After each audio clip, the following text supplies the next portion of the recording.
Basundi idea ఉంది కదండి. బాసుంది స్వీట్ని చాలామంది ఇష్టపడతారు, కాకపోతే చేయడానికి టైం ఎక్కువ పడుతుంది అని చెప్పి చాలామంది చేసుకోరు.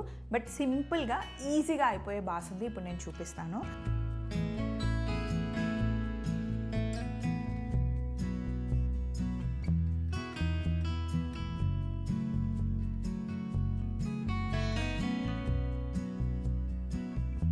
కర్ణాటకలో బాసుంది చాలా ఫేమస్ స్వీట్. మైల్డ్ స్వీట్తోని భలే ఉంటుంది. మనకి సిరిసిల్లలో కూడా బాగా చేస్తారు. ఇక్కడ చూడండి, నేను రిచ్ ఫుల్ క్రీమ్ మిల్క్ తీసుకున్నాను. 1 లీటర్ మిల్క్.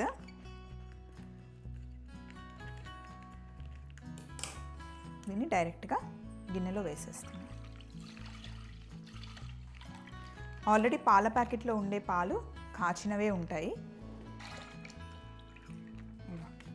పాశ్చరైజ్డ్, ఆల్రెడీ కాచిన పాలే ఇవి.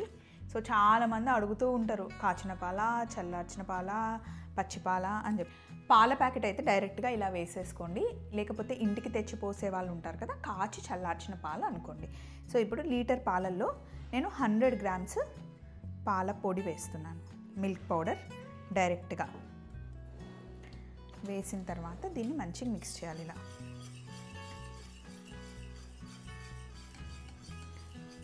పాలపొడిలో ఆల్రెడీ స్వీట్ ఉంటుంది.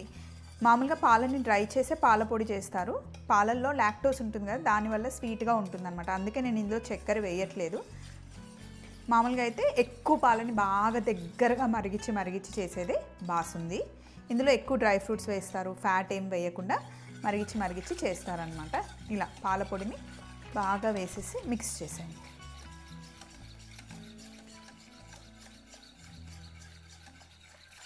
వేడిగా ఉన్న పాలల్లో పాలపొడి వేస్తే కలవదండి, ఉండలు కట్టేస్తుంది. అందుకే చల్లగా ఉన్న పాలల్లో పాలపొడి వేసి కలిపి ఇప్పుడు స్టవ్ మీద పెట్టుకోవడమే. స్టవ్ ఆన్ చేస్తున్నాను.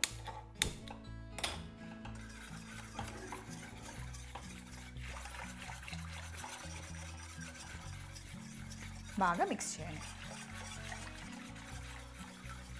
అంతే, పొయ్యి మీద పెట్టి చాలాసేపు ఇలా కలుపుతూనే ఉండాలి. బాసుంది ప్రాసెస్ ఈజీ కానీ టైం టేకింగ్.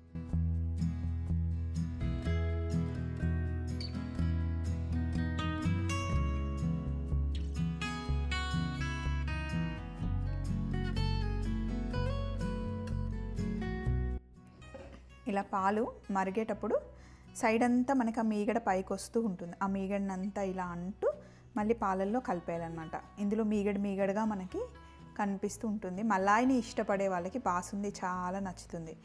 నాకు కూడా చాలా ఇష్టం. నాకు చాయ్ తాగినా సరే పైన మీగడ వేసుకొని తాగడం ఇష్టం అన్నమాట. ఏదైనా మలాయి స్వీట్స్ అంటే చాలా ఇష్టం. చిన్నప్పటి నుండి మిల్క్ కూడా ఇష్టం.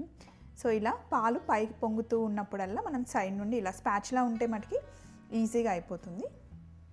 పొంగుతున్న పాలు ఆ మీగడంతా ఇలా అంటూ కలుపుకోవాలి. ఇంత పెద్ద గిన్నెలు పెట్టి పెద్దగా చేస్తారు, బాగుంటుంది బాసుంది. అయితే బాసుందిలో స్వీట్ ఎప్పుడు తక్కువగానే ఉంటుంది. షుగర్ క్వాంటిటీ చాలా తక్కువ వేస్తారు, మైల్డ్ స్వీట్. ఈరోజు మనం పాలపొడి కూడా వాడాం కాబట్టి నేను అస్సలు షుగర్ వేయలేదు. కావాలి అంటే మీరు ఒకసారి టేస్ట్ చూసుకొని వేసుకోవచ్చు. నాకైతే ఈ స్వీట్ సరిపోతుంది. ఇదిగో చిక్కగా అవుతుంది చూసారా, ఇలా చిక్కబడుతూ ఉంటుంది. ఇప్పుడు మటుకి చాలా జాగ్రత్తగా ఉండాలి, కింద మటుకి అంటుకోకుండా ఇలా కలుపుతూనే ఉండాలి. కింద అంటుకుంటే మనం వదిలేసామంటే మాడు వాసన వచ్చేస్తుంది. బాసుందిలో మెయిన్ మనకి అది చాలా ఇంపార్టెంట్ అనమాట. రబ్డీ చేస్తాం కదా, సేమ్ రబ్డీ రెసిపీ కూడా ఇంతే. కింద అంటుకుంటే ఇది తింటే బాగా కుదిరితే ఎంత రుచిగా ఉంటుందో, కింద అంటుకుంటే అంత చండాలంగా ఉంటుంది, అసలు తినలేమన్నమాట, నోట్లో పెట్టుకోలేము. సో ఈ స్టేజ్లో మటుకి ఎక్కడికి వెళ్ళకుండా ఇలాగే కలుపుతూ ఉండాలి. కింద అస్సలు అంటనివ్వకూడదు. అంతేకాకుండా లావుపాటి గిన్నె పెట్టుకుంటే మనం కొంచెం సేఫ్. అదిగోండి, పాత సామాన్లు అమ్ముకునే అతను కూడా వచ్చాడు. కింద అంటుకుంది అనుకోండి, గిన్నెతో పాటు ఇచ్చేయాల్సిందే, మనం తినలేము. సో ఇక్కడే ఉండి మెల్లిగా కలుపుకోవాలి.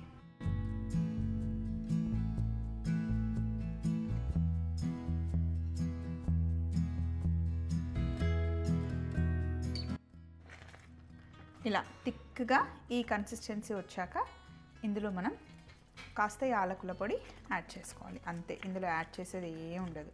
బాసుంది అయిపోయిన తర్వాత వేడిగా ఉన్నప్పుడు బాగుంటుంది, చల్లగా అయిన తర్వాత ఇందులో డ్రై ఫ్రూట్స్ యాడ్ చేసుకోవచ్చు, బాగుంటుంది. డ్రై ఫ్రూట్స్ కూడా జస్ట్ కట్ చేసి వేస్తారు అంతే, దాన్ని నెయ్యిలో ఫ్రై చేసి అట్లా ఏం వేయరు. మనం మిల్క్ పౌడర్ వేసాం కాబట్టి తొందరగా అయింది, లేదంటే ఇంకొక గంట పడుతుంది బాసుంది చేయాలి అంటే.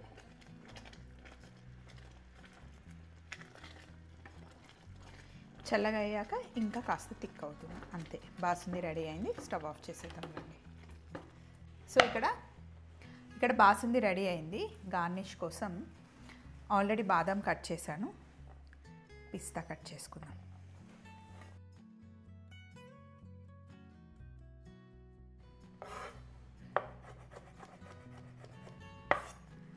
ఇలా పిస్తా కట్ చేసాం కదా, బౌల్లో వేసేసుకుందాం బాసుందిని. ఇదిగోండి ఇలా థిక్గా అవ్వాలన్నమాట.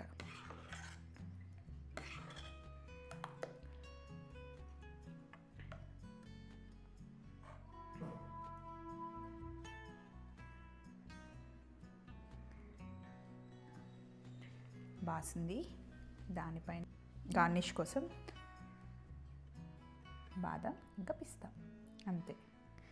వెరీ సింపుల్ స్వీట్, కాకపోతే టైం టేకింగ్ అనమాట అంతే.